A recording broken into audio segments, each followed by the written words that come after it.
Captaincy is about making right decision whether on the field और of the field, इसलिए मैं country delight पर भरोसा करता हूँ। They deliver 100% pure buffalo milk to my doorstep by 7 a.m. Don't just enjoy our matches, enjoy village fresh buffalo milk too. Download the Country Delight app. కొత్త party పెడతానని Elon Musk హెచ్చరించిన వెంటనే Trump తన సహజ శైలిలో రెస్పాండ్ అయ్యాడు. ఈసారి ఏకంగా ఇలాన్ మస్క్ సౌత్ ఆఫ్రికాకు పోవాల్సి వస్తుంది, ఆయన దుకాణాలని మూసుకోవాల్సి వస్తుంది అని స్టేట్మెంట్ ఇచ్చాడు. ఇలాన్ మస్క్ ప్రపంచంలో ఏ మానవుడు పొందనంత సబ్సిడీలు పొందుతున్నాడు. Elon Musk enjoys the highest subsidy than any human being in the world అన్నాడు.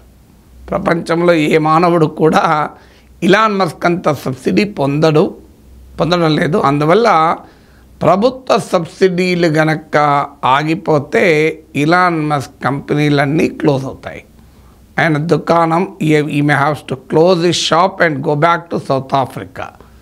అది టెస్లా అయినా, అది ఉపగ్రహాలు ప్రయోగించే రాకెట్ ప్రయోగించే స్పేస్ ఎక్స్ అయినా, అది ఏదైనా కానివ్వండి, మీకు స్టార్లింక్ అయినా, ఇవన్నీ కూడా ప్రభుత్వ సబ్సిడీలతోనే నడుస్తున్నాయి.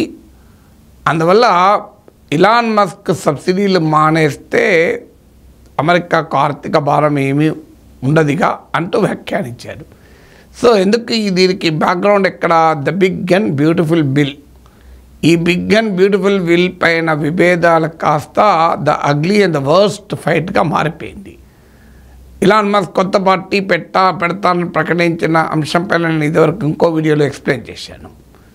ఈ big and beautiful bill pass అయితే దీన్ని పాస్ చేయడానికి కారణమైన లా మేకర్స్ను ఓడించడానికి తాను కృషి చేస్తానంటూ ఇలాన్ మస్క్ హెచ్చరించాడు. వాళ్ళు సిగ్గుతో తల వంచుకోవాలి. రిపబ్లికన్లు ప్రభుత్వ ఖర్చులు తగ్గిస్తామన్న అధికారంలోకి వచ్చి ప్రభుత్వ ఖర్చులు పెంచడమే కాదు, ద్రవ్యలోటు ఫిజికల్ డెఫిసిట్ పెంచి అమెరికా రుణభారం, అప్పుల భారాన్ని భారీగా పెంచుతోంది. అందువల్ల ఈ బిల్లు యాంటీ అమెరికా అనేది ఇలాన్ మస్క్ వాదన. అందుకే ఈ డెమోక్రాట్లు రిపబ్లికన్లు కాదు, the time for an alternate party, ప్రత్యామ్నాయ పార్టీ అవసరం ఏర్పడుతుంది అంటూ ఇలాన్ మస్క్ దానికి పేరు కూడా పెట్టాడు, ది అమెరికా పార్టీ అని. అందుకే ట్రంప్ ఆయన సౌత్ ఆఫ్రికన్ ఆరిజిన్ గుర్తు చేస్తూ ట్రంప్ మాట్లాడాడు.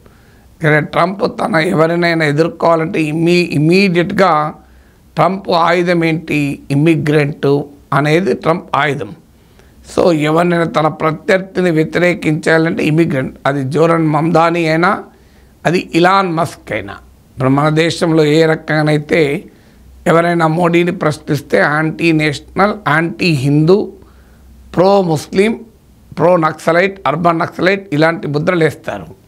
సో మోడీని ప్రశ్నిస్తే నువ్వు అర్బన్ నక్సలైట్ అని అవుతావు, ముస్లిం ఫండమెంటలిస్ట్ అని అవుతావు, యాంటీ నేషనల్ అని అవుతావు, హిందూ ద్రోహి అని అవుతావు. అలాగే అక్కడ ట్రంప్ను ప్రశ్నిస్తే వాడు యాంటీ అమెరికన్. అందుకే ఇలాన్ మస్క్ ఎప్పుడైతే ట్రంప్ను ప్రశ్నించి ది అమెరికా పార్టీ అని అమెరికా ఐడెంటిటీని, ఎందుకంటే ట్రంప్ అండ్ ఇలాన్ మస్క్ కలవటానికి make America great again identity కారణం. అందుకే అమెరికన్ ఐడెంటిటీని ఉపయోగించుకుని ఇలాన్ మస్క్ కొత్త పార్టీ పెడతానంటే ట్రంప్ అనేది నీ సంగతి ఎందుకు, నువ్వు ఎక్కడి నుంచి వచ్చినావు? ఆ మనకైతే ట్రంప్ కూడా అమెరికన్ ఆరిజిన్ ఏం కాదు, ఆయన జర్మన్ ఆరిజిన్ వాళ్ళ ఫ్యామిలీ. కానీ ఇలాన్ మస్క్ మైగ్రేట్ అయి వచ్చాడు, ట్రంప్ మైగ్రేట్ కాలే, అక్కడే పుట్టాడు కనుక ట్రంప్ వాదన ఏంటంటే యు ఆర్ సౌత్ ఆఫ్రికన్, నువ్వు అమెరికన్ కాదు అని మరోసారి నీ ఆరిజిన్స్ వేరు అని చెప్పదలుచుకున్నాడు.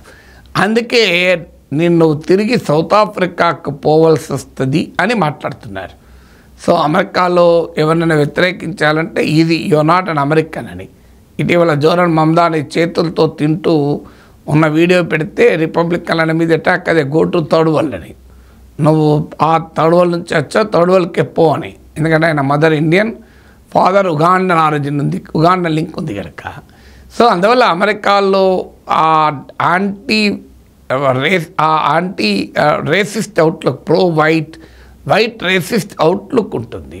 అందులో వైట్ రేసిస్ట్ అవుట్లుక్తో పాటు ఎవరు వ్యతిరేకించినా వాళ్ళు అమెరికన్ కాదు అనేటువంటి ఒక ఆర్గ్యుమెంట్ ఈవెన్ వైట్ వ్యతిరేకించినా మంచిదే, అది అమెరికన్ కాదు అంటారు. సో ఆ రేసిస్ట్ అవుట్లుక్ అనేది ఇక్కడ ఈవెన్ ఇలాన్ మస్క్ పైన అటాక్లో కూడా ఉపయోగపడుతున్నారు. సో ఆ రకంగా ట్రంప్ వైఖరి తానొక్కడే అమెరికన్ ఇంట్రెస్ట్లకు రిప్రజెంటేటివ్, మిగతా అందరూ కూడా అమెరికన్ ఇంట్రెస్ట్లను నాశనం చేసే వ్యక్తులు, వాళ్ళు ఈ దేశంలో అమెరికాను అన్యాయం చేస్తారు అనే ఒక నెరేటివ్ బిల్డ్ చేయదలుచుకున్నాడు. అందుకే ట్రంప్కు ఈక్వల్గా ఇలాన్ మస్క్ రెస్పాండ్ అవుతున్నాడు. ఇది అమెరికాను నాశనం చేస్తుంది, కోట్లాది జాబ్స్ లేకుండా చేస్తుంది, $1 ట్రిలియన్ వెల్ఫేర్ స్పెండింగ్ దెబ్బతీస్తుంది అనేది ఇలాన్ మస్క్ వాదన. సో ఇలాన్ మస్క్ ట్రంప్లు కలిసి సంయుక్తంగా డెమోక్రాట్లను పక్కకు పెట్టడానికి డైవర్షన్ డ్రామా ఆడుతున్నారా అనే అనుమానం కూడా చాలామందికి కలుగుతుంది. ఎందుకంటే మధ్యలో ట్రంప్ మస్క్లు ఒకరికొకరు బాగా మెచ్చుకుంటారు, మళ్ళీ గొడవ పెట్టుకుంటారు. So will have to see ఇది ఎక్కడి దాకా పోతుంది.